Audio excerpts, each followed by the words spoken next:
What's up, everybody? Zach Brunner here from Flurry Sports, breaking down the snap counts from Fantasy Football Week 9.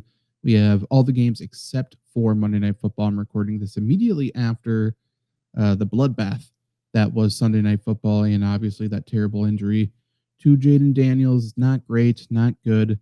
But we are going to be looking at the snap counts and giving you some insights, giving you some analysis based on the notable takeaways. Not every single game has some notable takeaways, but we'll go through them. But first, every single day in November, we are posting a brand new full-length video here on the Flurry Sports YouTube channel. So please, if you like fantasy football, if you like football in general, please subscribe, give it a like, and let me know in the comments first, obviously, if you have any fantasy football questions. We will jump in there, answer your questions. But of course, did you get the win in week 9? And do you need a Monday Night Football miracle? Please let me know what that miracle is, and maybe we can give you some good vibes, and hopefully that will help you win. But why is looking at snap counts important?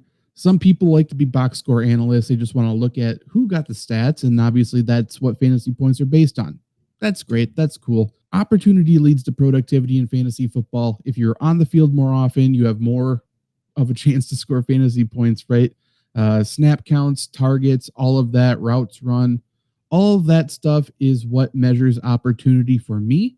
That's why, and that's a big part of a reason why I rank highly with my rankings over the years. And that's going to be the same thing this year. If you become a member, link in the description below, you get my opportunity index. That includes targets, that includes air yards, that includes all of the above. But today we're talking about just the snap count. So let's talk about the week 9 snap counts. We have an article on flurrysports.org, which we will go through some of it here. And again, linked in the description. So if you want a closer look at these snap counts, feel free to head over there. And we do this every single week. So if you want to go look at past weeks as well, those are also logged on Flurry Sports. So by all means, go and take a look at that. And again, not every single game has something notable. Ravens, Dolphins here. I don't think really anything notable. Ravens led. So we have Derrick Henry smashing the target share there, or the snap share there. We got Rashad Bateman playing nearly every single passing down.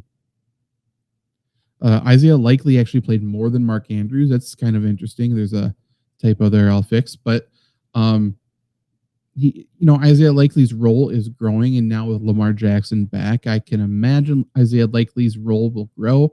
However, I think he's mostly just a DFS guy. I don't think his role is going to be very consistent. But if there's going to be a high volume passing game coming up, maybe Isaiah Likely's worth your salary there if you're playing a DFS or something. Otherwise, Dolphins, pretty straight down the line. Malik Washington is for sure that wide receiver 2 there. Greg Dulcich, he didn't play a ton of snaps in this game, but he was really efficient with those snaps. He's definitely the passing down guy and the go-to receiving option as the tight end with Darren Waller out. So I imagine his role is going to continue to grow. And Dolphins, I assume, will be trailing quite a bit. We'll see what they do during the trade deadline. If they do somehow trade away Waddle, I can't imagine they trade away A-Chain, but if they trade away Waddle, Washington, even Westbrook-Akine, to be honest, because he's another big body guy, maybe Greg Dulcich's role grows, but nothing too crazy there. This is another one. Well, actually, one side of this game is important. Let's start with the Niners. Nothing really important here. Same receivers continue to be out. Same things continue to happen. McCaffrey's dominating. The running back snaps there. 2 wide receiver sets are Jennings and Bourne, and then Kittle is the tight end, right? But for the Giants, this is what is interesting. We know Cam Scatterbo is now out for the rest of the season. Tyrone Tracy was he was the number 1 waiver pickup this past week, and he certainly disappointed a lot of people in this game. This is what I'll say. This was essentially a 50-50 split early in the game. Tracy was playing a lot of change of pace and passing downs for sure. And then Singletary was mostly that short yardage guy. I think Tracy took some short yardage stuff as well, but for the most part, Singletary was the goal line back. But Tracy was playing a little bit banged up. And Fourth quarter was dominated by Singletary. So if Tracy gets healthy and it's a typical game flow, it's not a blowout or anything like that, I do think Tracy will be the one controlling the snaps for the most part. It may be closer to a 65-35, maybe a 60-40, probably 60-40 in favor of Tracy. But in this game, Tracy's a little bit banged up. It's getting out of control. Whatever it is, I mean, Singletary obviously was the more efficient running back. He played the most snaps. And regardless, again, I think rest of season, Tracy is the one I'm ranking higher. He's the one who I think has a larger role. However, Singletary is going to be used. I mean, that's why in a number of leagues I picked him up this past week. And plus, Tracy, like I said, was battling through injuries in this game. That's why he didn't play much of the fourth quarter. If he fully misses time, Singletary is going to be a bell cow, I think. So definitely worth a look in your league if you're in need of a running back. And then Ray McLeod was the wide receiver 2 here. Darius Slayton also got a little bit banged up in this game. Definitely monitor what his status is this week. But I like Ray McLeod as a player quite a bit, so maybe there's a bias here. But I think he's a pretty good player, and he has proven he can play in this league. If he is going to be the one playing opposite of Wan'Dale Robinson, if he is on the field in 2 wide receiver sets, I think Jackson Dart has proven that he can make fantasy relevant people.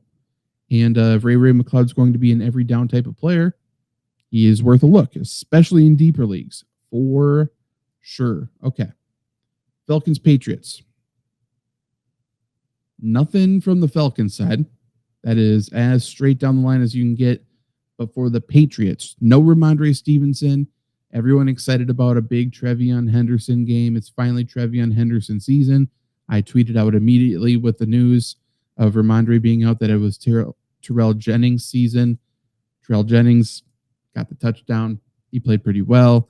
But Trevion Henderson dominated the snaps. If Ramondre Stevenson is to miss any time going forward, I think this shows you that Henderson is going to get plenty of opportunities. Now, it's the Patriots. They will use their running backs in specific roles, so Jennings has a role regardless.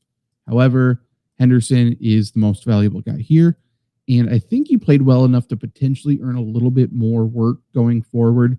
Again, I'm not a Trevion Henderson guy for fantasy for this year. I think he's a great player. My opinion on him and his role and his fantasy value has stayed completely the same since the preseason, and that is he is a change of pace. And that is what he will continue to be probably for the rest of his career. So is he worth owned? Is he worth to be owned? Probably not. But it's nice to see that he is a 51 out of 68 snap count guy. Also in this game, Kayshon Boutte left early, I believe, second quarter with an injury. He is typically the one leading the Patriots wide receivers in snaps. But like you can see here, 18 only. Matt Collins ended up being the majority snap leader here.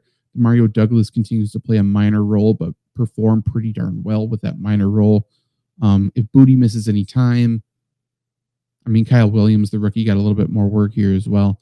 It's Stephon Diggs. I think Matt Collins is worth a look in deeper leagues if Boutte does miss time, but for the most part, it's going to be relatively inconsistent with this receiving core, minus Stephon Diggs, who his upside's capped, but I think his floor is pretty high. And then tight ends, they're both used. Hunter Henry's the more valuable one. Nothing crazy. Vikings versus Lions. Unfortunately, Aaron Jones injured once again. I believe it is a shoulder injury. Yes, he injured his shoulder in the third quarter of this game, did not return. So definitely go to your waiver wire this week and look for Jordan Mason. I saw him dropped in an alarming number of leagues that I'm in, even this past week. He obviously didn't perform well a couple of weeks ago. And it seemed like Aaron Jones is back. Mason's nothing more than a handcuff that I don't want to own. There's bye weeks, there were injuries. People just needed that spot on their bench. So take a look and see if Mason's there, because Aaron Jones could absolutely miss this week. And if so, we've seen what Jordan Mason can do as the bell cow, right? And it seems like we're going to slide right back into that. Nothing else to take away there, and nothing to take away from the Lions. We know what the Lions are. By the way, Khalif Raymond, I'm a big fan. I think he's a overlooked player for Detroit. Broncos, Marvin Mims Jr. missed this game. We see Pat Bryant playing 36 snaps out of 63. Otherwise, nothing crazy. RJ Harvey continues to be that running back too, but he did lead the Broncos in receiving in this game against a tough Houston Texans defense. RJ Harvey, I think, is going to be a pretty consistent producer as a receiver. But the Broncos will have better days ahead for running the football, and that means better days ahead for J.K. Dobbins. RJ Harvey's role is not going to be very consistent outside of his receiving, so I can't imagine he's going to be a consistent start for you other than maybe a bye week fill-in at flex and PPR leagues. That's about it. Even with Marvin Mims out, even if he did play, Troy Franklin is operating as that wide receiver 2 there. For Houston, CJ Stroud obviously exited this game. Otherwise, receiving-wise, Christian Kirk was back. He played the third most snaps. Nico Collins was back. He played 50 out of 73. And Woody Marks led the backfield here. He's the running back to own if you're owning one of them. But Nick Chubb still has a role in short yardage and stuff like that. He'll have okay fantasy days. High floor, low ceiling type of player. Chargers. Kamani Vidal, terrible game, but he did play 44 out of 65 snaps. Jared Patterson, shout out to him. Big fan of him. He was the more efficient running back. He played about a third of the snaps. Amarian Hampton is eligible to return this next week. I don't think he will. It sounded like he was further away than the typical 4-week mark, but definitely watch for that. But the struggle by Vidal does suggest that maybe Hampton is able to return to a bell cow role. We shall see. And then we got this. These guys all eat into each other. It reduces their upside. It's not great. Now, I think if you look at that, the first thing that stands out to you is, hey, Keenan Allen played the 4th most snaps out of the wide receivers. And what's interesting, rookie Trey Harris has seen his role grow. The last 2 weeks, the Chargers have played a lot of one receiver sets. In week 8, they played it a lot more than this past week.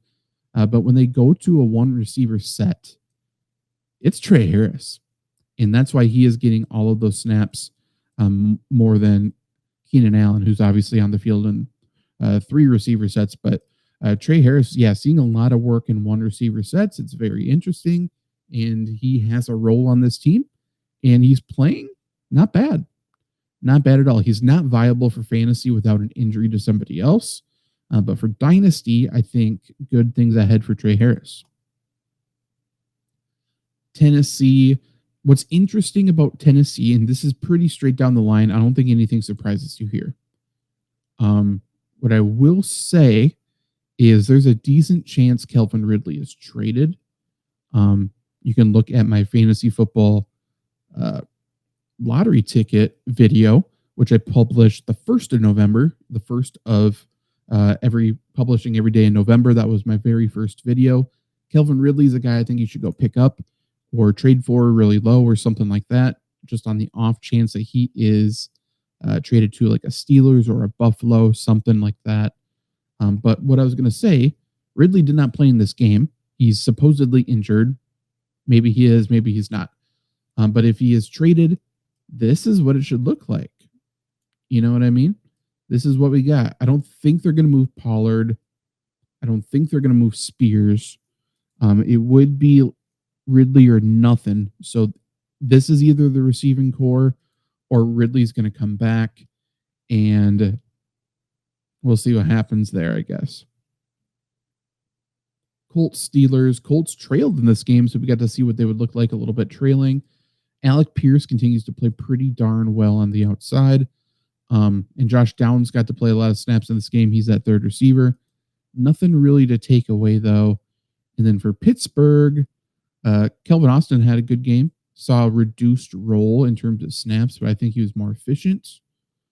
Jalen Warren played a little more than half of the snaps. Definitely a nice, healthy split there. And then tight ends, Darnell Washington played a ton because the Steelers got to play from ahead. Obviously, he is a 6th lineman out there, essentially. He can move a little bit so he can catch the ball, but He is out there for his blocking. Make no mistake about that. If the Steelers are trailing, we see him play less. If they're winning, he'll play more. Not really viable for fantasy unless you're playing DFS and you're wanting a super cheap guy who could potentially, hopefully, catch a touchdown.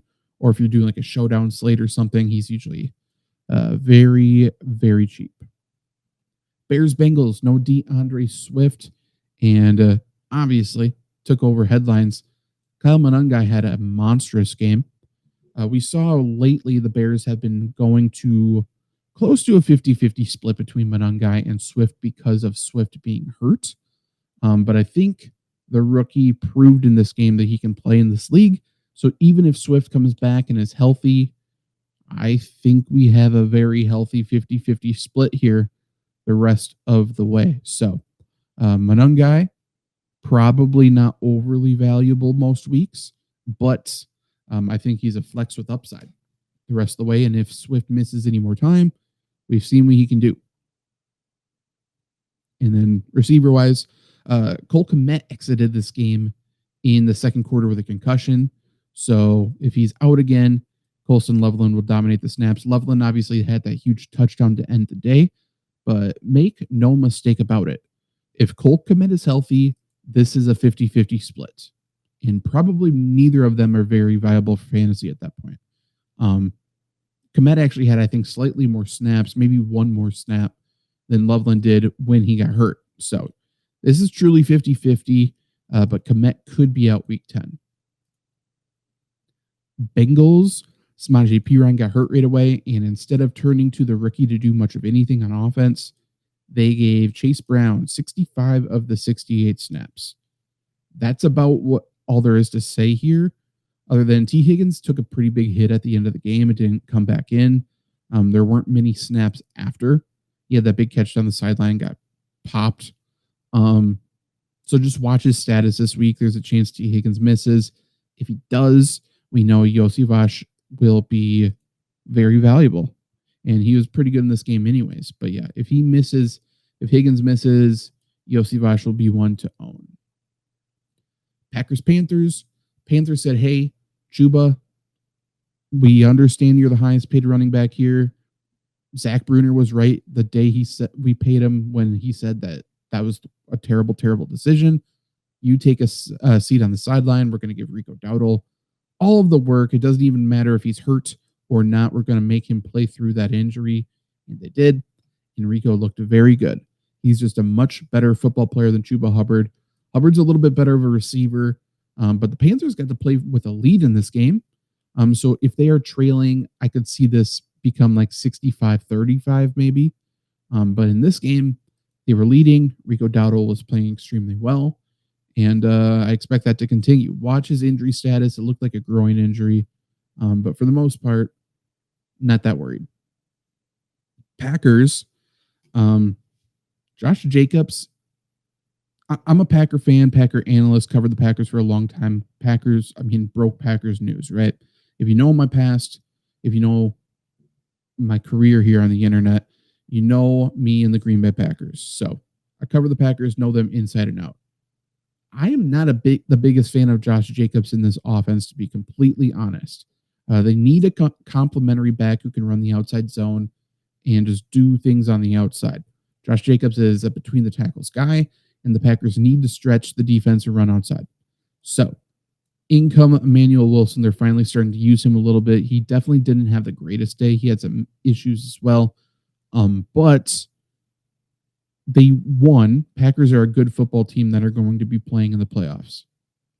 So, Josh Jacobs, they need to keep him healthy. I mean, he is the most overworked running back, I think, over the past 3 years. It's either him or Saquon. I think it's Josh Jacobs, though. So they need to keep him healthy. And to do that, they need to have somebody to offset that work. That's Emmanuel Wilson. Nothing more than a low-end flex play with upside in like a fill-in situation. Like, I don't really want to own Emmanuel Wilson, but if Jacobs gets hurt, he is the handcuff. He's good. Chris Brooks will play as well, but Wilson's definitely the better football player, the better runner. So is what it is there. And then Matthew Golden exited this game. Actually, 2 injuries here. Sorry. Matthew Golden exited with a shoulder injury.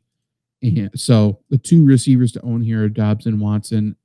Um, Definitely looking like Golden could miss against the Eagles, so it'd be those both of them. And then Tucker Craft. I'm not an internet Twitter doctor. Um, all the Twitter doctors seem to say this was an MCL sprain and that he wouldn't be out more than a month. I watched the injury and I know Tucker Craft. I don't think he's getting carded if it's something that's not season ending. It certainly looked like an ACL, not an MCL. But we shall see. It could be both, honestly, with that injury. Regardless, I think Tucker Craft's season's done. It would be surprising if it's not. Obviously, watch the news, but I think for sure an IR stint. And Luke Musgrave, I'm a huge Luke Musgrave fan. He is not Tucker Craft in terms of an insane psychopath after the catch, but Luke Musgrave's more of a vertical threat. He's a good blocker as well, but he can be a vertical threat. He can go up the seam. They could use him all over the field, and I hope they do. He is absolutely worth a pickup. Absolutely. He's outstandingly talented. They just have not used him very well, and he's had some injuries in the offseason, which has limited his progression, both as a player and in this offense. But now he's kind of getting thrown to the fire, and I think he can perform pretty well. So if you are in need of a tight end, look at Luke Musgrave. Jags Raiders, this game went to overtime. Brian Thomas Jr. hurt his ankle late in the game, I do believe. I did write it down, what was it? Yeah, he had an ankle injury in the fourth quarter, and De'Ami Brown also exited with a concussion, I do believe. And that led to Parker Washington playing a ton of snaps and another receiver there. But Parker Washington continues to be a guy, when given the work, when given the snaps, when given the targets, he's very good. He's very good. He performs well when given the opportunity. So I think Brian Thomas Jr. probably will fight through it and play, would be my guess. But if De'Ami Brown's out, then I think Parker Washington is going to be worth a pickup. And obviously we know Travis Hunter is out. Raiders, we had Brock Bowers return to the lineup. They ran a lot of two tight end sets. Brock Bowers played extremely well, no surprise. But very well, though. And then other than that, I mean, we saw Tyler Lockett get picked up by the Raiders, and he immediately became the slot receiver, so much so that they didn't play Jack Besh a single snap. You got to see what you got. You're 30, what was he, like 33? You're 30-plus-year-old wide receiver, right, Raiders? That makes a lot of sense. Go fuck yourself. Saints versus Rams, blowout central. Saints stink.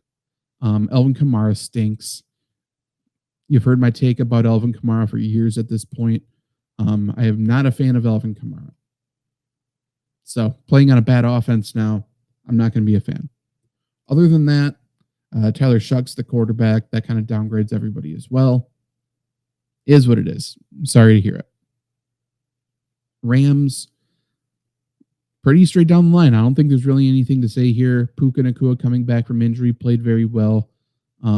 Blowout, didn't need to force his role and re-injure anything. So I'm not nervous about him playing less than half the snaps, and you should not be either. Chiefs versus Bills. So we had no Isaiah Pacheco. Kareem Hunt dominated the snaps, 47 out of 60. Brashard Smith, the rookie, came in and played 12. And then they actually picked up Clyde Edwards-Helaire, and he played, I think, like 2 or 3. Nothing notable, but that's interesting. And then the rest is normal. I mean, Xavier Worthy, Rashee Rice are the 2 receivers. Brown and Schuster will have little flare-ups here. They'll pop up in relevancy, and Travis Kelce's the tight end. Nothing crazy. Bills, nothing crazy. Dalton Kincaid continues to play the 3rd most snaps out of the tight ends, and he continues to be very efficient with his snaps. It seems like when he comes on the field, maybe we should double team him. And then when he's not on the field, which is most of the rest of the game, maybe double team Khalil Shakir or something. But yeah, Dalton Kincaid, I continue to be very weary of him. I do not want to own Dalton Kincaid because of his role. I just don't want to do it. But he's proving me wrong. and he is being extremely efficient in his minor role. Plain and simple. And then finally tonight, it was a blowout, so there isn't much to take away here. But Cooper Kupp did not play, and Torrey Horton, he's a rookie out of Colorado State. He's extremely talented, and he played very well. So if Cooper Kupp misses any more time, I do think he is somebody to own. And with Cooper Kupp off as well, they are using Elijah Arroyo a little bit more as a receiver. And he's a great receiver. He's just not a great overall football player at this point in his career yet. But just as a pure receiver, he's great. So Cooper Kupp off. Arroyo, I think, is worth a look in DFS and potentially in deep league tight end fill-in, but nothing more than that. And him catching a touchdown does nothing in terms of his role growing over AJ Brunner, who is the do-it-all tight end. He's a great blocker, and he's a okay receiver as well. So Arroyo's not going to leapfrog him, unfortunately. Commanders, Ja'Cory Krosky-Merritt's not very good. Chris Rodriguez is not that great. He's better than Ja'Cory Krosky-Merritt. And then Jeremy McNichols is the receiving running back. They should have used him more tonight. They did not. Debo led the receivers. We had Luke McCaffrey get hurt immediately as well. So the rookie Jalen Lane played the third most snaps. Chris Moore was on the field a bunch. And then they just picked up and elevated Treylon Burks, who is terrible at football. And he showcased that tonight as well. Zach Ertz continues to be very good. However, Zach Ertz has been much, much better with Jaden Daniels than Mariota. Jaden Daniels looks to Zach Ertz. He's his safety blanket, and that's not the case for Mariota. Obviously, Jaden Daniels out for the foreseeable future, I would assume, the rest of the season. We shall see, but I would say at least the rest of the fantasy season. Commander season's lost anyways, so Mariota, I suppose, is a pickup, but he's not going to be throwing to great players. I don't think Terry McLaurin plays next week. So it's Mariota, Debo Samuel. I imagine they try to get Jalen Lane more involved. I don't know. Hard to get excited about the Commanders whatsoever. But those are the snap counts for Fantasy Football Week 9. I hope there's something there for you to take away. If you have questions about anything I said, or roles or anything specific that I can either answer, clarify, or I can look into more for you, like, hey, Zach, yes, the snap counts are this, this, and this. However, what's the routes run between these people? If you have questions about that, let me know. It's just, I'm not going to go into all of those details right here, right now. But if you have a question about it, I will for sure answer you in the comments, and maybe I can do a deeper look into it in a video for you. Because we have videos on this channel every single day in the month of November. So we're stuffing the schedule for you. How about that? You're not going to have leftovers because you're going to consume it every damn day after you subscribe. Please like the video as well. Again, comment. And if you want to be notified whenever I upload every single day, please hit the notification bell. That really helps us out a lot. And I am trying to grow this channel to get to 20K. To get to 20K, and we need to get our monetization back. So any and all help would be very, very useful. And I will see you tomorrow. Actually, by the way, if you're watching this on Monday, tonight the Flurry Sports Podcast is live. So join us live to talk about fantasy football. Actually, just regular football in general. And we're going to be catching Jake up on the past 2 weeks of sports since he has been gone in another country. So join us for that. That's usually a less serious, lighthearted, funny, goofy podcast. We talk about sports in a weird way. Tuesday night, we have the Waiver Wire show. Wednesday night, we have a Lombardi Sweep at Green Bay Packers show. And then Thursday night, an hour before Thursday Night Football, we have our start sit, answering any and all fantasy questions that you have leading up to fantasy football. I hope you join us live. But if you just watch the recorded videos after the fact, I love you the same. And I'll see you tomorrow. Fuck yeah!